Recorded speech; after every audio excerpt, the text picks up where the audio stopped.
इस news headlines के प्रायोजक पतंजलि गाय का घी, माँ का भरोसा, प्यार से परोसा।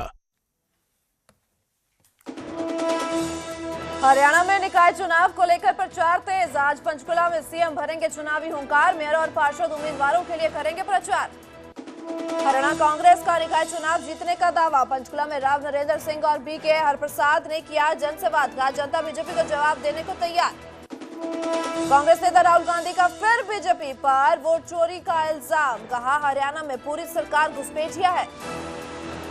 कांग्रेस विधायक और पहलवान विनेश फोगाट की बड़ी मुश्किलें। डोप टेस्ट में मौजूद न रहने पर आईटीए ने जारी किया नोटिस। 23 साल तक लग सकता है बैन। शिमला में रोडू कोर्ट और एसडीएम कार्यालय को उड़ाने की धमकी। लक्कड़ बाजार के पास लगाए गए पोस्टर, लोगों में दहशत। न्यूज हेडलाइंस के प्रायोजक पतंजलि गाय का घी, माँ का भरोसा, प्यार से परोसा।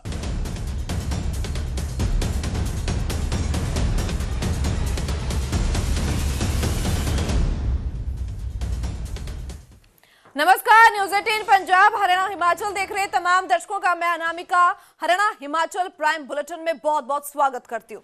बात करते हैं सबसे पहले कांग्रेस नेता राहुल गांधी की, जिनकी ओर से बीजेपी पर इल्जाम लगाया गया है वोट चोरी का। हरियाणा सरकार पर वोट चोरी के आरोप लगाए गए हैं। एक्स पर पोस्ट करके हरियाणा सरकार को घेरा गया है और हरियाणा में पूरी सरकार ही घुसपैठिया है, राहुल का ये कहना है। जो चुनावी प्रक्रिया को तोड़ मरोड़ देते हैं वो रिमोट कंट्रोल्ड है। बीजेपी का हर छठा सांसद वोट चोरी से जीता है।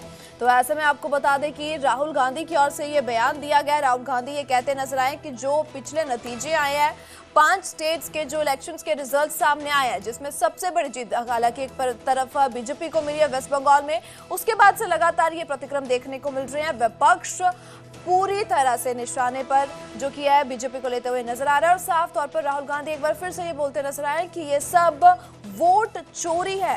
हालांकि वेस्ट बंगाल इलेक्शंस के बाद ममता बनर्जी की ओर से भी कहा गया है कि एसआईआर का बहुत बड़ा रोल जो प्ले किया गया है, 100 सीटें ले ली गई हैं जिस करके, और जिसके बाद अब राहुल गांधी की ओर से भी बीजेपी पर यह आरोप लगाए गए वोट चोरी का। तो ऐसे में अपने आप में बहुत बड़े बयान अब ये देखने को मिल रहे हैं। राहुल गांधी की ओर से पोस्ट किया गया है, निशाना जो किया है बीजेपी पर साधा गया है, आरोप लगाए गए हैं जो चुनावी प्रक्रिया को तोड़ मरोड़ देते हैं वो रिमोट कंट्रोल्ड है। बीजेपी का हर छठा सांसद वोट चोरी से जीता है।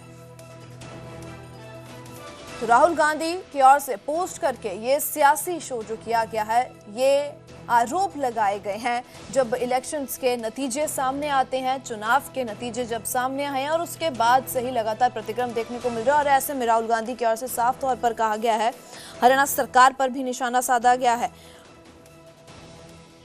तो लोकसभा की 240 सीटों में से हर छठा सांसद वोट चोरी के जरिए जीता है। बीजेपी का हर छठा सांसद वोट चोरी से जीता है। राहुल गांधी का यह बयान देखने को मिल रहा है। एक्स पर पोस्ट किया, हरियाणा सरकार पर निशाना साधा गया है। हरियाणा में पूरी सरकार ही घुसपैठिया है। जो चुनावी प्रक्रिया को तोड़ मरोड़ देते हैं वो रिमोट कंट्रोल्ड है।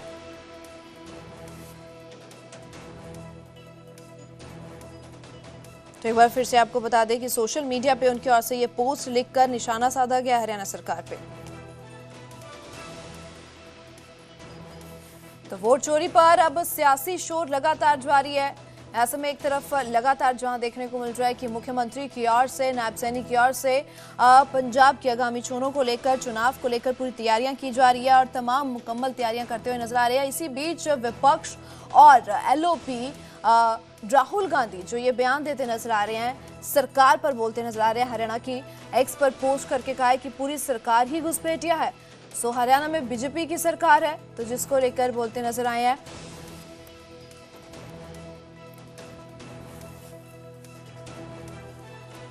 तो इसी के साथ हरियाणा से बीजेपी प्रवक्ता रंजीता मेहता हमारे साथ जुड़ चुकी हैं। और रजिंता जी, सबसे पहले आपका न्यूज 18 पंजाब हरियाणा पे बहुत बहुत स्वागत है जी। धन्यवाद। रंजीता जी, आज ये बहुत बड़ा बयान राहुल गांधी की ओर से पोस्ट डालकर दिया गया है। साफ तौर पर हरियाणा सरकार पर बोलते नजर आए हैं कि बीजेपी का हर छठा सांसद वोट चोरी से जीता है, सरकार ही घुसपैठिया है। क्या कहना चाहेंगे, पहला प्रतिक्रम क्या है आपका? देखिए, बहुत ही दुर्भाग्यपूर्ण और गैर जिम्मेदाराना जो बयान है वो राहुल गांधी बार बार देते हैं जब वो चुनाव हारते हैं। वो हमेशा इलेक्शन कमीशन ऑफ इंडिया, हमेशा वोट चोरी का मामला वो अभी भी ये समझ नहीं पा रहे कि जो कांग्रेस पार्टी है जो वो चुनाव हारती है उसके पीछे असली कारण क्या है। आज पूरे देश पे 70 साल राज करने के बाद जिस तरीके से पब्लिक आपको नकार रही है, आपको समीक्षा करने की जरूरत है। आज चुनाव आयोग के ऊपर इल्जाम लगाने की बजाय आपको ये देखना चाहिए कि आपका संगठन आज कहाँ पर है, आज धरती पर आपने क्या काम किए थे जिसकी वजह से आज आपका धरातल पर कार्यकर्ता खत्म होता जा रहा है। आज आपके पार्टी के लोग छोड़कर दूसरी पार्टी को ज्वाइन कर रहे हैं। आज आपको अपनी पार्टी के अंदर जो है समीक्षा करने की जरूरत है।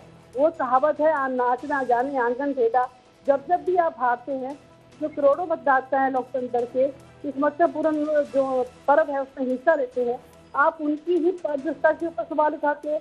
आप इलेक्शन कमीशन जो ऑफ इंडिया है उसकी निष्पक्ष रूप से जो चुनाव संपन्न करवाता है उसकी कार्यप्रणाली पर आप सवाल उठाते हैं।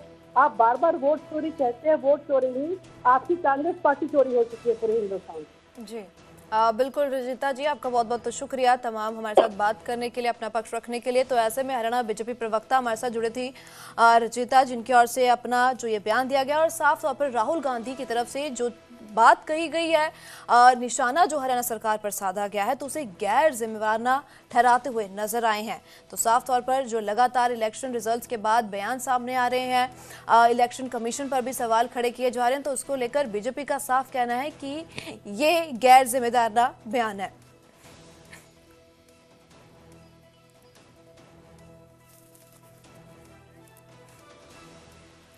इसी के साथ आगे बढ़ते हैं और बात करते हैं कांग्रेस विधायक और पहलवान विनेश फोगाट की मुश्किलें बढ़ती नजर आ रही हैं। विनेश फोगाट पर अब 2 साल तक का बैन लग सकता है। डोपिंग टेस्ट के लिए मौजूद ना रहने पर नोटिस जारी कर दिया गया है। अंतर्राष्ट्रीय टेस्टिंग एजेंसी ने यह नोटिस जारी किया है। आपको बता दें कि आईटीए ने कल तक विनेश से जवाब मांगा है। गौड़ा रैंकिंग टूर्नामेंट से पहले विनेश को बड़ा झटका लगा है। 2 साल तक बैन लग सकता है कि जब उनकी ओर से वहां पर मौजूदगी नहीं दी गई है डोपिंग टेस्ट के लिए, तो वह मौजूद नहीं थी, जिसको लेकर ये 2 साल का बैन लग सकता है। अब आईटीए की ओर से कल तक विनेश से जवाब मांगा गया। हालांकि कुछ दिन पहले आपको याद हो कि विनेश की ओर से साफ तौर पर इस टूर्नामेंट को लेकर अपनी इच्छा भी जो जताई थी, अपना बयान जो उनकी ओर से दिया गया था कि ये कहीं ना कहीं आसान नहीं है ये टूर्नामेंट जीतना, जहां बृजभूषण उनके सामने होंगे। और ये इल्जाम जो बृजभूषण के खिलाफ उनकी ओर से संघर्ष लड़ाई लड़ी गई थी और उन्हीं के ही क्षेत्र में ये टूर्नामेंट होना तो कहीं ना कहीं उनके लिए आसान नहीं है, तो जिसको लेकर वह पहले बोलते नजर आई थी। बात करते हैं, हमारे संवाददाता उमेश हमारे साथ जुड़ चुके हैं। उमेश, मुश्किलें विनेश की अब और बढ़ती नजर आ रही है, ऐसे में विनेश का क्या कुछ आगे का प्रतिक्रम या कोई स्टेप रह सकता है?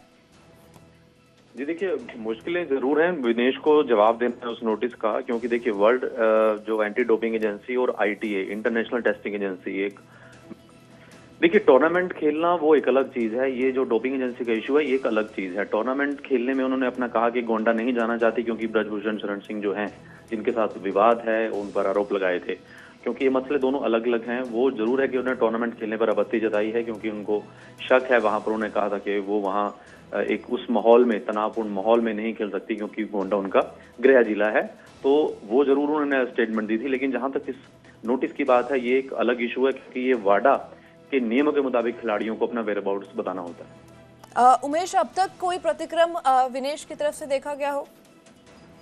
देखिए उसके बाद अब नोटिस का जवाब देखिए जहां तक देना है वो विनेश देगी। अभी तक कोई सामने इस तरह का प्रतिक्रम नहीं आया है क्योंकि विनेश सीनियर एक एथलीट हैं, प्लेयर हैं, उनको पता है वाडा के नियम पता है, उनको वेयरअबाउट्स नियम पता है, सभी कुछ पता है।